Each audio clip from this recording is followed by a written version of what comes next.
मुफ्ती Tariq Masood speeches को subscribe करके bell icon पे जरूर क्लिक करें। जज़ाकल्लाह। औरत को सिमट कर दाएं तरफ पाँव निकाल कर सजदा करना चाहिए या मर्दों की तरह करना चाहिए, क्योंकि यहाँ उम्मान में सब औरतें मर्दों की तरह सजदा करती हैं और हदीस में भी 6 अज़ा पर सजदा करने का हुक्म दिया गया है। इस बारे में रहनुमाई फरमाएँ। शीज़ा मीर उम्मान। देखिए, औरत और मर्द के शरीयत में जो पर्दे से मुताल्लिक अहकाम है ना, उसमें फ़र्क है। इस पर पूरी उम्मत का इजमा है। जैसे रसूलुल्लाह सल्लल्लाहु अलैहि वसल्लम ने फरमाया, खुदू अन्नी मनासिककुम, हज मुझसे सीखो, जैसे मैं कर रहा हूँ ऐसे करो। इसके बावजूद जहाँ पर्दे का मामला आएगा तो औरत के हज का तरीक़ा मर्द से मुख्तलिफ हो जाएगा। जैसे औरत आहिस्ता आवाज़ से लब्बैक कहेगी, औरत सफ़ा मरवा की सही पे दौड़ेगी नहीं। हालांकि कोई भी हदीस नहीं है जिसमें औरत को दौड़ने से मना किया गया हो, कोई भी हदीस नहीं है जिसमें औरत को आहिस्ता लब्बैक कहने का हुक्म दिया गया हो। लेकिन पूरी उम्मत का इजमा है कि जहाँ पर्दे के मामलात आएंगे तो उसके लिए हमें हदीस की अलग से ज़रूरत नहीं होगी, वो ख़ुद से पहले से तयशुदा है ये बात। तो पूरी उम्मत कहती है कि औरत लब्बैक आहिस्ता आवाज़ से कहेगी। पूरी उम्मत कहती है सफ़ा मरवा में औरत दौड़ेगी नहीं बल्कि चलेगी। हालांकि हज़रत हाजरा तो दौड़ी थी और वो औरत थी, इसके बावजूद औरत चलेगी। अब कोई कहे कि नबी सल्लल्लाहु अलैहि वसल्लम सफ़ा मरवा में दौड़े हैं और आपने हुक्म दिया है कि जैसे मैं हज कर रहा हूँ ऐसे करो, तो औरत को भी यही हुक्म है कि वो भी दौड़े, और किसी हदीस में नहीं है कि औरत नहीं दौड़े, तो हम क्या कहेंगे उसको? भाई, औरत का जो पर्दे का जहाँ तक अहकाम है ना, वो ख़ुद ब खुद उसमें ये चीज़ दाखिल है कि जिस चीज़ का औरत की हया से ताल्लुक़ होगा तो उन अहकाम में औरत मर्दों से मुख्तलिफ है। इसी वजह से पूरी उम्मत का इजमा है। तो बिल्कुल ये याद रखें, जो हदीस में आता है कि औरत, यानी हदीस में जो आता है कि 7 आज़ा पे सजदा होता है, इसका मतलब ये 7 आज़ा पे सजदा करना फ़र्ज़ है, इसके बग़ैर सजदा नहीं हो सकता। बाकी ये 7 आज़ा पे मर्द कैसे सजदा करेगा, औरत कैसे सजदा करेगी, तो मर्दों का तरीक़ा तो जो नबी सल्लल्लाहु अलैहि वसल्लम ने जैसे किया और वही तरीक़ा है जिस तरह से आजकल मर्द करते हैं। औरत का तरीक़ा हदीस में सराहतन नहीं है। वो पूरी उम्मत का इस पर इजमा है कि वो सिमट के सजदा करेगी, क्योंकि इसका ताल्लुक़ औरत की हया से है। अब अगर कोई कहे कि इस पर हदीस पेश करो कि औरत सिमट के सजदा करेगी, अपने पाँव दाएं तरफ निकाल के ज़मीन पर बिछ जाएगी, तो हम उनसे कहते हैं कि आप भी इस पर हदीस पेश कर दें कि औरत आहिस्ता आवाज़ से लब्बैक कहेगी, औरत सफ़ा मरवा में सही नहीं करेगी। तो वो कहेंगे कि भाई इस पर तो पूरी उम्मत का इजमा है कि औरत सफ़ा और मरवा की सही नहीं करेगी, और इजमा ख़ुद एक दलील होती है। तो हम कहेंगे इस पर भी पूरी उम्मत का इजमा है। इमाम अबू हनीफ़ा, इमाम मालिक, इमाम शाफ़ी, इमाम अहमद इब्न हंबल और सदियों तक पूरी उम्मत यही कौल पर अमल करती आई है कि औरत सिमट के सजदा करेगी, सिमट के खड़ी होगी नमाज में। तो जैसे इजमाए उम्मत वहाँ दलील है हज के मसाइल में, ऐसे ही इजमाए उम्मत नमाज के मसाइल में भी दलील है कि औरत की नमाज की ज़ाहिरी कैफियत मर्दों से मुख्तलिफ है। और वैसे भी औरत की हया के ख़िलाफ़ है कि वो इस तरह से जो है ना वो अपने आप को एक्सपोज़ करे, और नमाज की हालत में जिस तरह मर्द खड़े होते हैं, औरत का जो इस तरह से सजदा करना ये मुनासिब नहीं है। रहा मसला कि उम्मान में औरतें इस तरह करती हैं, तो याद रखें एक आज का उम्मान है, एक 100 साल पहले का उम्मान है।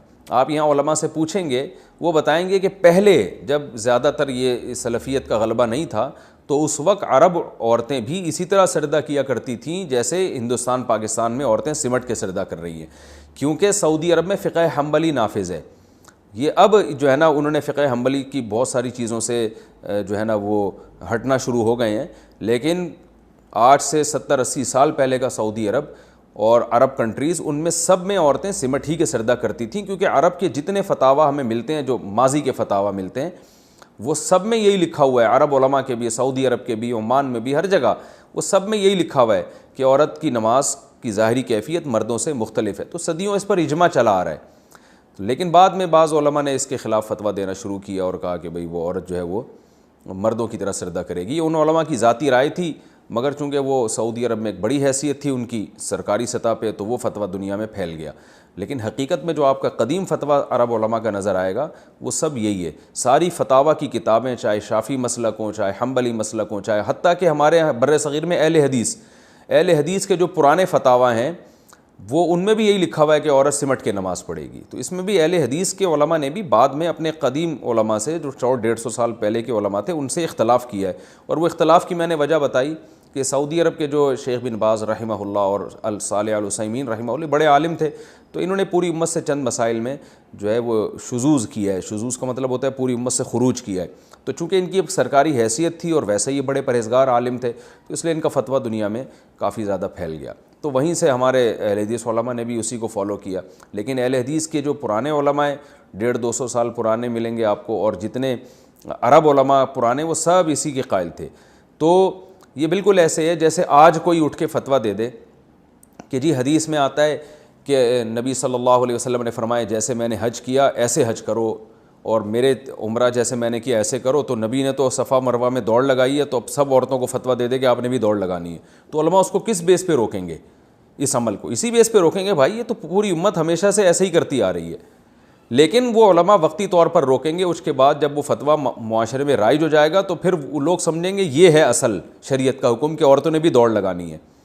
تو بالکل یہی حال نماز کے ساتھ بھی ہوا ہے کہ نماز میں صدیوں سے مسلمان عورتیں سب سمٹ ہی کے نماز پڑھتی آئی ہیں. آج کتابیں سب کتابوں میں یہی لکھا ہوا ہے, جتنے عربی فتاویٰ مل دیں گے آپ کو, اردو ہوں یا عربی ہوں یا فارسی ہوں, جو بھی قدیم مسلمانوں کی زبانیں رہی ہیں. عربی تو ظاہر سب سے قدیم ہے, فارسی اس کے بعد ہے, اردو پھر وہ اس کے بعد ہے. تو سب کے فتاویٰ میں یہی کچھ لکھا ہوا ہے. تو اس لیے یہ بالکل میں شرح صدر کے ساتھ کہہ رہا ہوں کہ یہ ایک بعد میں ایک رائے کا اختلاف ہوا ہے, لیکن اصل حکم عورت کے لیے یہی ہے. امام بخاری رحمہ اللہ تعالیٰ نے ایک روایت پیش کی ہے کہ جس میں ایک تابعیہ سے وہ نقل کرتے ہیں کہ وہ جو تھیں مردوں کی طرح نماز پڑھا کرتی تھیں. تو اس سے صاف پتہ چلتا ہے کہ اس زمانے کی ساری عورتیں عورتوں کی طرح نماز پڑھتی تھیں. ایک خاتون امام بخاری کو ام دردہ ملی ہیں جو فقیہہ تھیں اور وہ ایک مردوں کی طرح یعنی سجدہ کیا کرتی تھیں. تو اس سے خود بخاری کی روایت سے پتہ چلتا ہے کہ اس زمانے میں اسلاف کے دور میں بھی ساری عورتیں عورتوں ہی کی طرح پڑھتی تھیں, ورنہ امام بخاری کہتے ہیں کہ اس میں تو سب عورتیں مردوں کی طرح پڑھ رہی ہیں. تو لیکن ایک ملی ہیں امام بخاری کو, تو خود یہ اس بات کی دلیل ہے. اور امت کے جو بڑے بڑے مجتہدین ہیں, فقہاء ہیں, جنہوں نے قرآن و حدیث کو ہم سے زیادہ سمجھا ہے, ان میں امام ابو حنیفہ, امام مالک, امام شافعی, احمد بن حنبل, ان سب کی فتاویٰ کی کتابوں میں یہی لکھا ہے کہ امام احمد بن حنبل سے بڑا کون حدیث کا عالم ہوگا, آپ خود بتائیں. وہ تو صراحتاً کہتے ہیں کہ عورت کو چاہیے کہ وہ سمٹ کے نماز پڑھے. صراحتاً ان سے اس بارے میں جو ہے فقہ حنبلی کی کتابوں میں صحیح سند کے ساتھ ان سے منقول ہے. یہی امام شافعی سے بھی منقول ہے. تو اس لیے عمان میں کیا ہو رہا ہے, سعودی عرب میں کیا ہو رہا ہے, اس کو نہ دیکھیں, یہ دیکھیں کہ اصل اسلام میں ہوتا کیا تھا. باقی یہ مسئلہ اتنی اہم نوعیت کا نہیں ہے کہ اس میں ایک دوسرے پہ طنز کریں. تو آپ بس اس پہ اپنی بات پہ قائم رہیں جس کو آپ قرآن و سنت سمجھتے ہیں. باقی کوئی خاتون اگر اس طرح سے پڑھ رہی ہے تو پڑھنے دیں. بحث مباحثہ پھڈے بازی نہ کریں, کسی کو ملامت نہ کریں, کسی پہ طنز نہ کریں, یہ چیز مناسب نہیں ہے. Thanks for watching.